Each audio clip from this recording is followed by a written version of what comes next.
everybody? This is Karen. Hey, this is Minister Jenkins. How are you? And we are sitting here with our 2013 Butterfly Awards recipient. Guys, we are excited because we just completed our first annual Purple Promise Butterfly Awards banquet. Yes. We're sitting here with our recipient, Miss Hannah Petteway. Good morning to you, Miss Hannah. And good morning to you. Thank you so much for just being a part of this. We tricked you real good, didn't we? You got me real good. Yes, ma'am. We want you to look out there and tell everybody who's been excited, everyone that's been pressing in. You know, we had a lot of supporters that, sponsored our T-shirts and did, help with ticket sales. And a lot of people just heard about our calls for you, and you didn't know it was for you. It was a surprise. But they just fell in love with what we were doing and a great cause. So we're going to give you a moment to just express your heart if you like, and you can look in that camera over there. Well, first, I'd just like to thank God because I know nothing happens without him.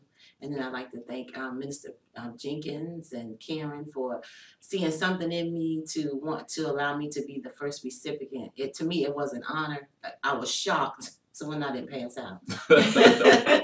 But I was shocked and just grateful that they saw something in me, or that people see something in me that want them to just acknowledge the fact of my struggle with lupus, and that to me I say a struggle, but it hasn't really been that bad of a struggle because I'm a fighter and I'm competitive and I'm willing to fight. So I'm just grateful for that opportunity. Wow, and you are definitely a fighter, and I thank God for you because I learned a lot of my fight with watching your fight and you encouraging me to fight when I wanted to give up. So I thank God for you for that. And I'm not gonna cry today. We cried enough on Saturdays, but if I cry, I cry. But one thing that I remember you saying to me is lupus disease is not for no punk. It's not for the punks. So I thank God that I ain't no punk. I might be sissy prissy, but I ain't no punk. So I'm a fighter. We will fight you. But we want to exactly express, exactly how we feel. And I'll let my husband go first. Well, we just thank you guys again for all the support. We raised up over $500 for our recipient, and we have a nice check that we want to actually present to her. We've actually presented to her at the banquet, but we want to do it again. For everybody who didn't see it when we streamed it, we had some technical difficulties that dropped me out, but I did do little snippets. But we just want to do a little interview and present the check to her again for you guys and for our recipient. So so once again, and we told her don't take this check to the bank because the bank might not have a vault big enough with the money to cash it. But again, so you all can see out there, here's her check, and we're going to present this to you again. Look, we all can hold it. It's so big. Yes. So once again, we present to our 2013, the first Butterfly Award that we've given out for the Purple Promise to Miss Hannah Petteway. We present a check to her for $500. And as you can see, you got the butterfly, Purple Promise, and our logo. We didn't sign it so that she would not take it to the bank because they would probably look at her crazy if she walked in with it. But we trial and error, we learning, but the company that we use to print, we're not gonna say their name, but we're not gonna use them to print no more. Because y'all know our logo don't have black around it and we can't see her name. But let me just say that this was an honor to do this for this woman of God. Because she's given us beyond, and we'll get a picture with her. She's given us more than she even knows that she's given to us. And I call her my mom. I have a few spiritual moms, and this is one of them. And I thank God because when we were in Maryland, my mom wasn't there. We were in another state. And so I thank God that she was the first person that we encountered in the state of Maryland when we moved. Right, honey? And she just took us in. I was like, well, we need to find a church here. She took me to church with her to D.C. I mean, it's just the love that we have for her is an insurmountable amount of love that we have for her. And we have gratitude for what God did. And she always say, if it was anything that you learned from me, you learned it from God because it was God that gave me my strength. So again, Miss Hannah Petteway, I'm going to say her name one more time, but you might hear me call her mama because that's what I call her, okay? So we were honored to do this for you. And when we presented the check to her, she said, you ain't not my liar. Because I kept telling her, we have a recipient, this and that. And we did. I didn't lie. We have a recipient. I just didn't tell her the recipient was her. And so I thank God, just seeing her struggle. And she told me at times I acted like an inebriated woman because I would call her in the middle of the night crying. I didn't understand what was going on with my body. So I thank God because I kind of think that everything that we go through for other people. And I really believe that her whole life and the stuff that she went through it for me. She went through it for you that are watching, that are suffering with lupus. If it's not just lupus, she's going to share with you guys just briefly some of the other things that she's dealing with, and you'll find yourself somewhere in the stuff she's dealing with, and you'll understand. So, Mama, can you please tell them some of the other things that you're going through in addition to lupus? Okay. Well, I got diagnosed with lupus in 1993. And then in 2001, I got diagnosed with multiple sclerosis. 2008, I was diagnosed as being a diabetic. 2011, I got diagnosed with renal cell carcinoma, which is a kidney of the cancer. And I've gone through chemo probably about 3 different sessions. The first chemo was in 1996 or 7. And that one was horrific because that's when I lost my hair for the first time. And like every day that I would wake up, I would have lost another patch of hair. So that was very stressful. And Karen shared that with me. And so one of my friends came over one day and she took me out and we went to buy fabric and scarves and hats. And then we proceeded over to Fantastic Sam's in Laurel and just got it all shaved off, which I was crying. The barber was crying. My friend was crying. And then after that, taking chemo wasn't as bad as far as the hair is concerned because I had already lost it the first time. And I love that song by India Ari, I'm Not My Hair. I'm not my hair. I feel like I'm beautiful with hair or without hair. I think I look better without hair, but don't tell anybody that. So the whole world. So now I'm to the point where I'm not hung up on hair like most women, you know. Never wore a wig, never. Once I got comfortable with the bald look, I realized that God had blessed me with a wonderful shaped head. Yes, He did. And it was this was for His purpose. And so just in my journey, I've just gone through so much, you know, but go to bed one day walking, wake up the next day, I'm in a wheelchair, can't walk, you know, sick from the chemo, weeks of not being able to eat. But God is so good, and I'm just grateful that He chose me because I am not a punk. And He knows that I'm going to beat this thing. Whether it's on this side of glory or on the other side, I'm not worried. So I'm just grateful. That is awesome. So I hope you guys got that. Suffering with multiple autoimmune diseases. I mean, I heard, you know, lupus, of course, then your MS and sarcoidosis. And could you just explain to them about lupus a little and what type of lupus? Because there are different types. People don't understand, you know, the types of lupus. Could you just tell them what lupus is and the type that you've been diagnosed with? Okay. Well, lupus is an autoimmune disease. So if you can imagine being allergic to your immune system. And everybody knows that your immune system is what helps you fight off infections and things like that. Well, in my case and in Karen's case, our immune system works against us. So you could get a common cold, go to the pharmacy, pick up an over-the-counter medication, and you're fine. But with us, it's not that easy. Now, there's 4 different types of lupus. There's SLE, which 70% of the people have. There's discoid lupus, which affects your skin. There's drug-induced lupus, which is you only have symptoms as long as you're taking a particular medication. And then there's crossover, which kind of combines with other things. And I have SLE. SLE can affect any form of any organ in your body. No 2 people have it alike. You know, Karen and myself both have lupus. We don't have it alike. I have a device in my hip. She has a device in her stomach. You know, I have bad eyes. She has something else. But, you know, even though we do have some of the symptoms the same, but basically we're not the same. And our disease is not the same, even though we have the same SLE. So lupus is very painful. There have been times I couldn't even raise my hand to take my clothes off, couldn't undress myself. I could get in them and then couldn't get out of them. There are times that my feet swell so bad I can't get it in a shoe. It feels like somebody's sticking pins in me. There are times that my shoulders hurt so bad that, you know, you don't want to even sit up straight because of the pain. So it's just very, very painful. Yes. And I think the worst experience for me was I thought I was having a heart attack one time. I couldn't lay back. I couldn't sit up. I couldn't stand. My chest hurt so bad. But what happened was around my heart had filled with fluid. And so that was a lot of pressure on my chest, and it's called pericarditis, and I've had that several times.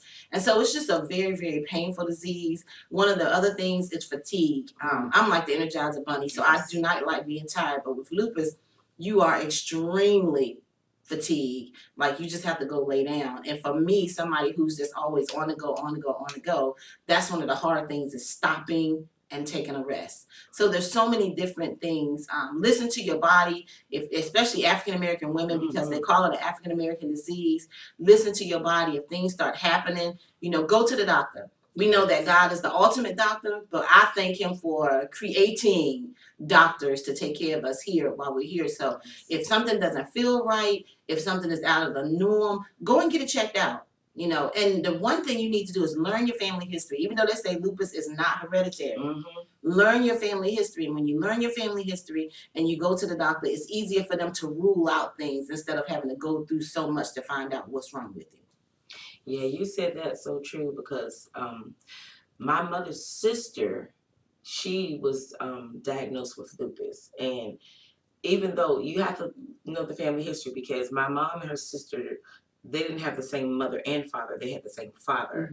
And a lot of those health issues came from my grandfather's side. And so she began to have stroke, and she began to have, heart attack and different problems. And I just want to say this so people can know what she said is true. You have to research, because a lot of people look at lupus like a cancer, like a death sentence. We both have suffered with this illness on top of having some type of cancer.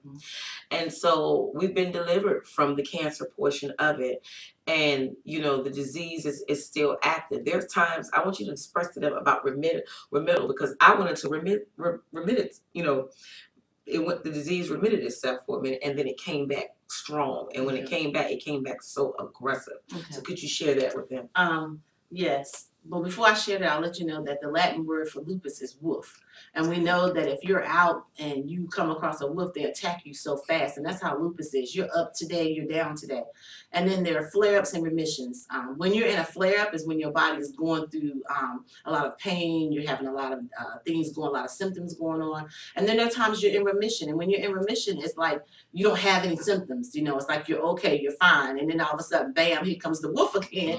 And you come out of remission and you have a major flare-up. So you have to really... when I got diagnosed with lupus, I had no clue what it was. Like, I'm going, what in the world is lupus? So I began to research, because as the time went on, I realized soon what this thing called lupus was. And so I wanted to be able to know how I would attack it versus it attacking me.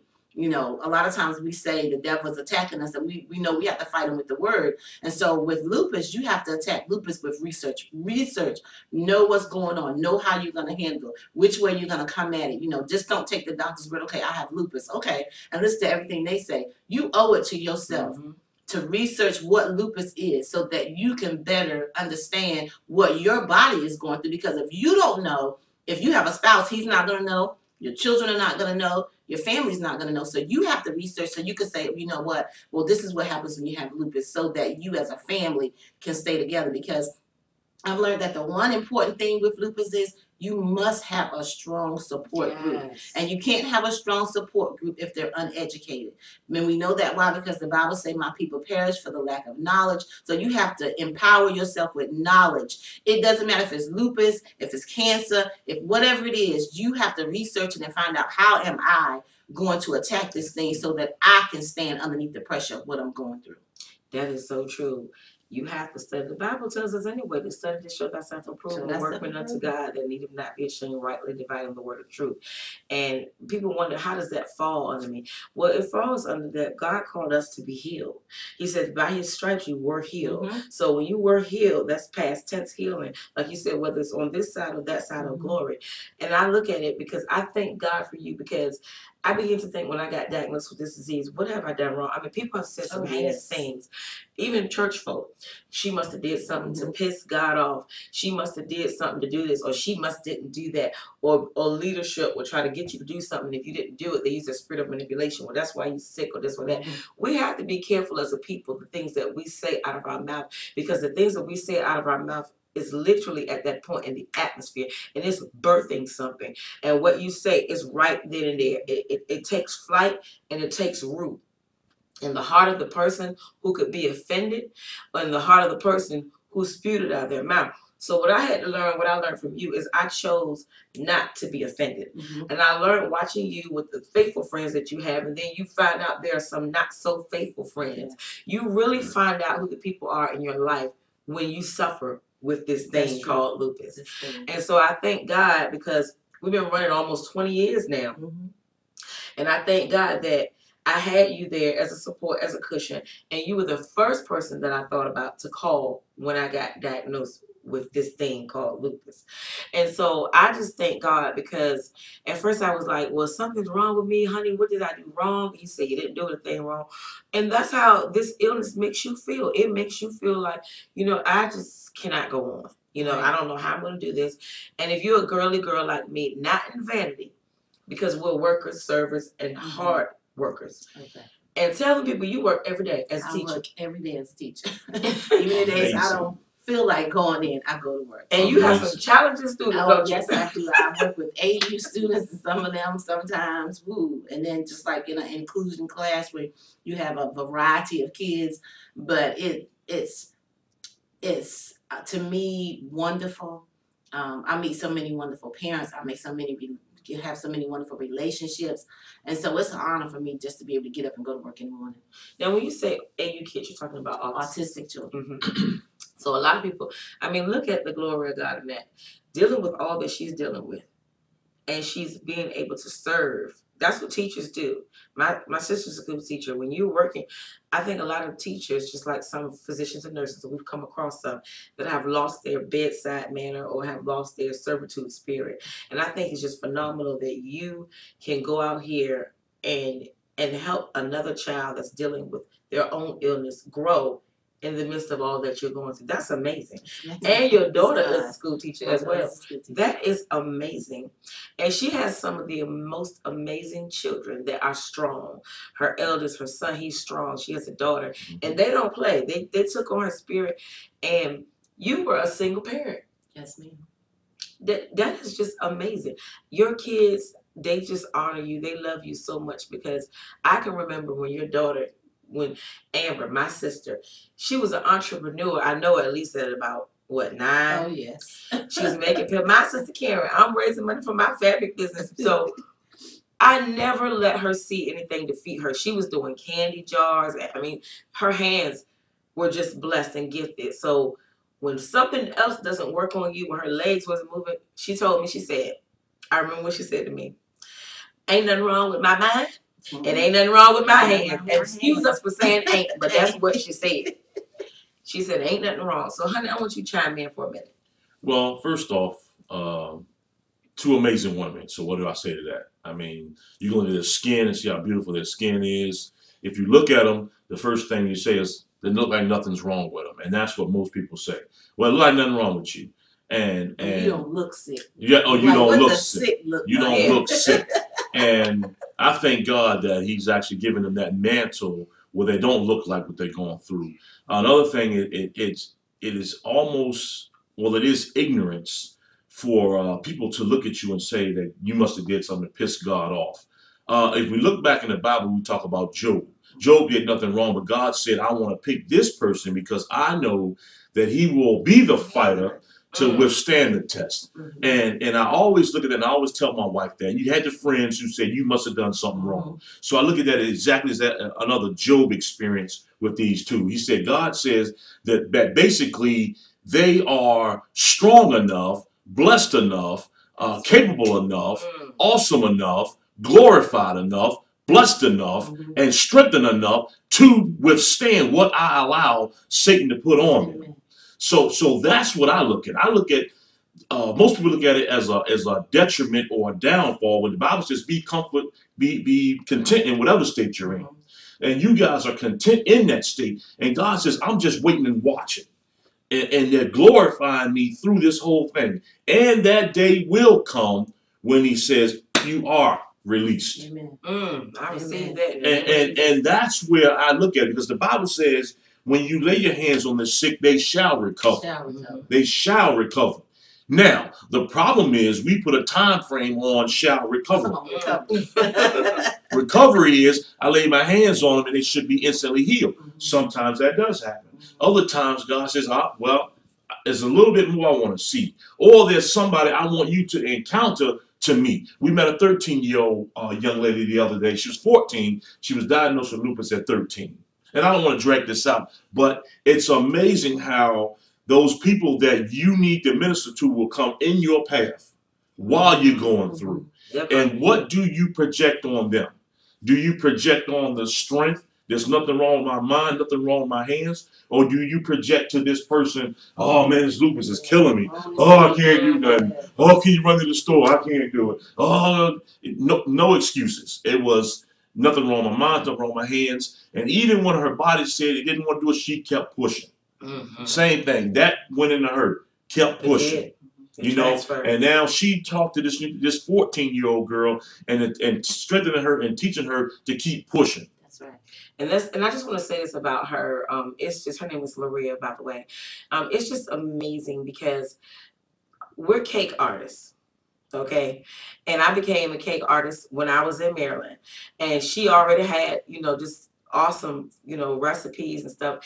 And the thing about it is, you know, it's like a domino effect. Like he said, what God put in her, it was transferred to me because of her love for me.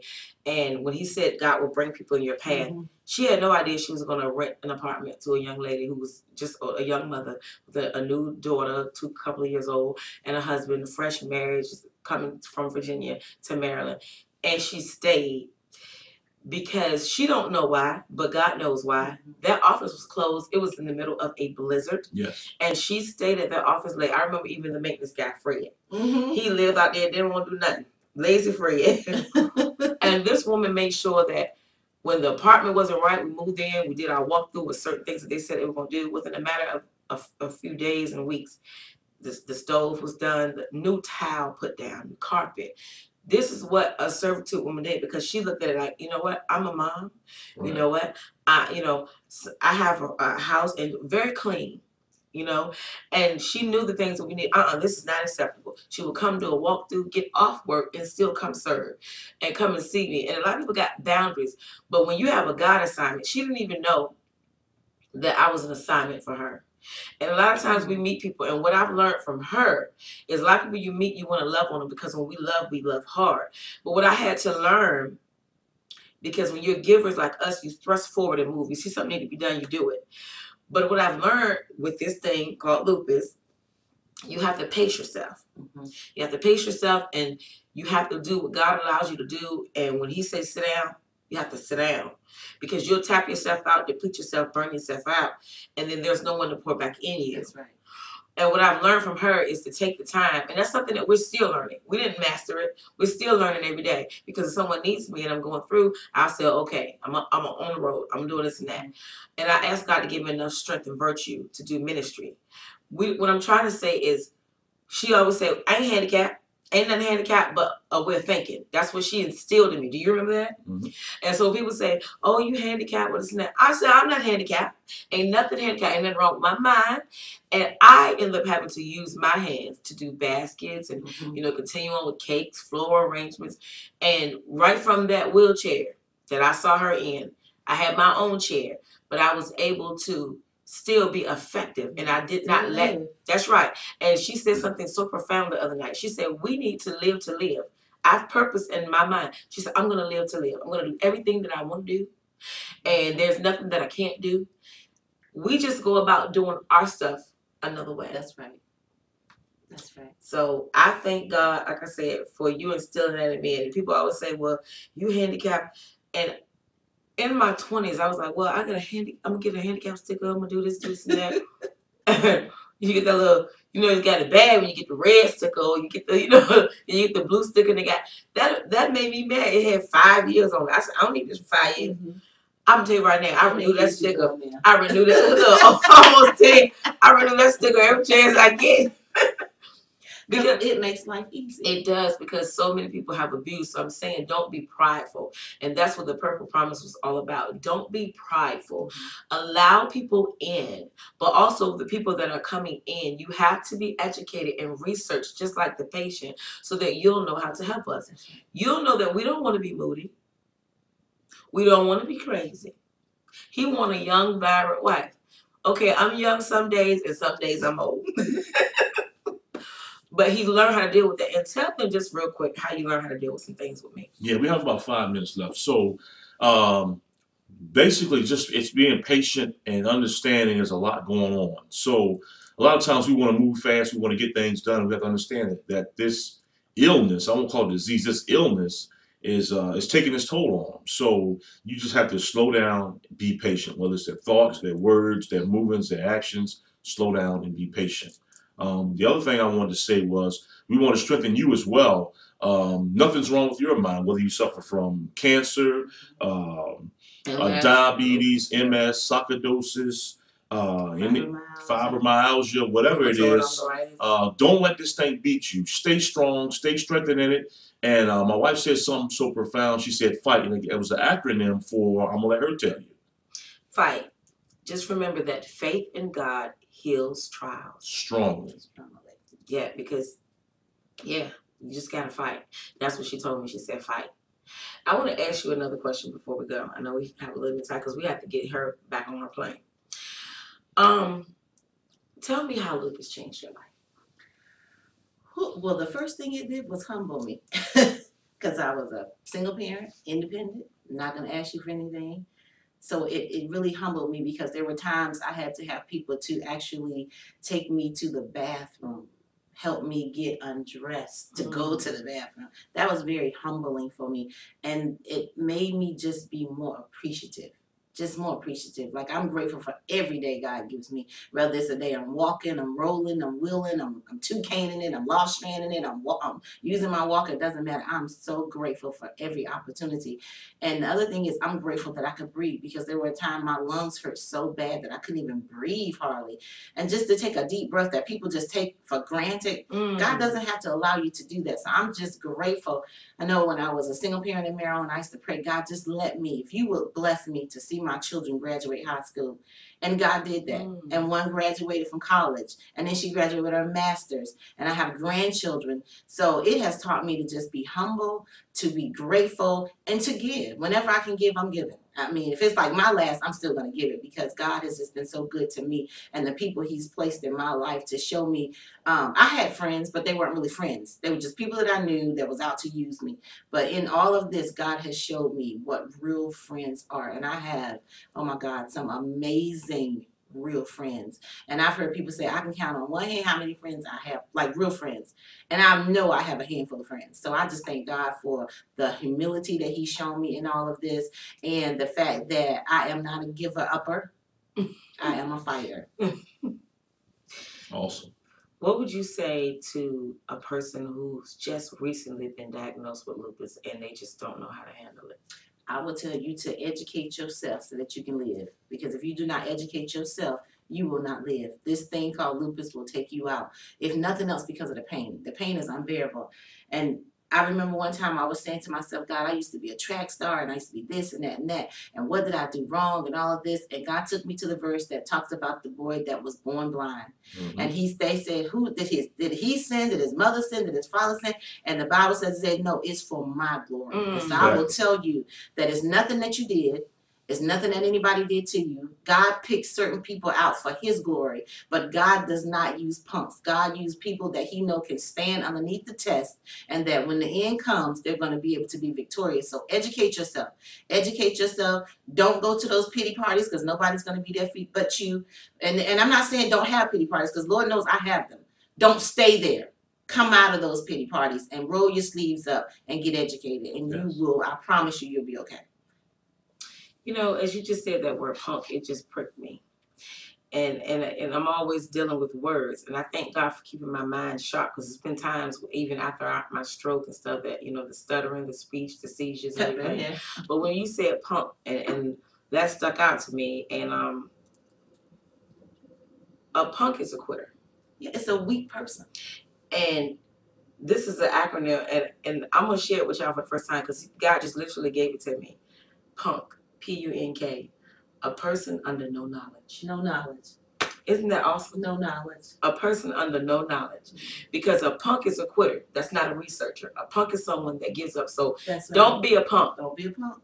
Don't be a person under no knowledge. That's right. Because if you are this thing called lupus, it will win. It'll win. Wow, that is just amazing.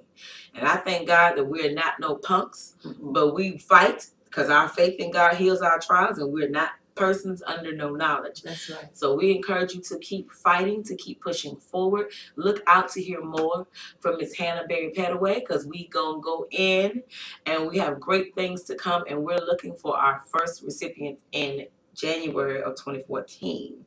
So we thank you for coming all the way from Jacksonville, North Carolina. Yes, thank you. And we are delighted, and we will be doing more with this cause, and she's going to be involved with us. So you'll hear more from her. Awesome, awesome woman of God, awesome speaker, preacher, teacher, parent, but most of all, nurturer. She parents the unparent. And I thank you. Yes, thank you. The Lupus Foundation is not dead as well. Like we said, it's going to continue to go. So we're looking for more posts. We're also going to set up a link where you can actually give, so we can give to the recipients every month. And I just be looking out for that. Take care. We love you guys. God bless. Bye-bye. Bye-bye.